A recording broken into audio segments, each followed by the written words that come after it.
دین پر رہیے, ہمیں ہمارے دین پر رہنے دیجئے. آپ کیوں ٹی وی چینلوں پر اس پر ڈیبیٹ کرتے ہیں اور اسلام کو ذلیل اور رسوا کرنے کی کوشش کر رہے ہیں؟ لیکن تمہیں معلوم ہے سورج پر تھوکو گے تو تھوک تمہارے چہرے پر آئے گا, اسلام کا کچھ نہیں بگڑے گا. لِيُطْفِئُوا نُورَ اللَّهِ بِأَفْوَاهِهِمْ, یہ چاہتے ہیں ہم اللہ کے نور کو اپنے منہ کی پھونکوں سے بجھا دیں. واللہ متم نورہ ولو کرہ الکافرون, لیکن اللہ بھی اپنے نور کو پورا کر کے رہے گا. تمہیں چاہے کتنا برا لگے, چاہے کتنا ناپسند ہو, تم چاہے کتنی ڈیبیٹیں کر لو, چاہے کتنے مناظرے کر لو, اپنے چینلوں پر چاہے کتنے ہڈیوں پر پڑنے والے کچھ ملاؤں کو بلا لو, لیکن اسلام کا ایک بال بھی پاکا نہیں کر سکتے ہو. اسلام 1400 سال سے چلا رہا ہے اور قیامت کی صبح تک چلے گا. اس کو جتنا دباؤ گے یہ اتنا ہی تیزی کے ساتھ ابھرے گا. 9/11 کے بعد امریکہ نے بھی دہشت گردی کا الزام لگا کر اسلام کو دبانے کی کوشش کی, پوری دنیا کو ٹیررسٹ اور آتنکواد سے جوڑنے کی کوشش کی. لیکن 9/11 کے بعد اسلام جتنی تیزی کے ساتھ امریکہ میں پھیلا وہ آپ کے سامنے موجود ہے.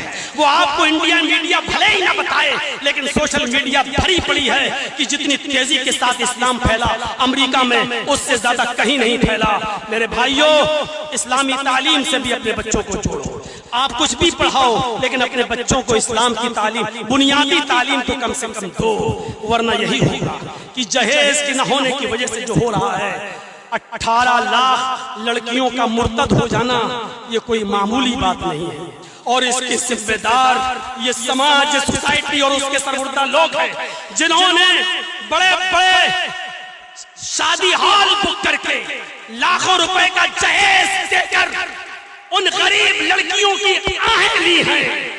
بفے سسٹم قائم کر کے کھڑے ہو کے کھانا کھلانے کا سسٹم بنایا ہے, اور شادیوں میں بڑے بڑے داڑھی والے ملا اور مولوی بھی آج کھڑے ہو کر کھانا کھا رہے ہیں. اس کا نام رکھا ہے بفے سسٹم, جس کا نام ہونا چاہیے تھا کتا سسٹم, جس کا نام ہونا چاہیے تھا گدھا سسٹم, جس کا نام ہونا چاہیے تھا جانور سسٹم, اس کا نام رکھا گیا تہذیب کے دائرے میں بفے سسٹم. میرے بھائیوں, ہم جب جہیز کا لین دین ختم نہیں کریں گے, ہم جب مہنگے شادی ہال بک کریں گے, لاکھوں روپے میں شادی ہال, اور ہم اس میں فضول خرچی کریں گے, تو میرے بھائی ہماری غریب لڑکیوں کا کیا ہوگا؟ یہ دن تو دیکھنا تھے, ان کو موقع مل گیا ہے, وہ کر رہے ہیں, ان کے لیے تو گھر واپسی ہے. اگر آپ کریں گے تو یہ لفظ جہاد کہلایا جائے گا.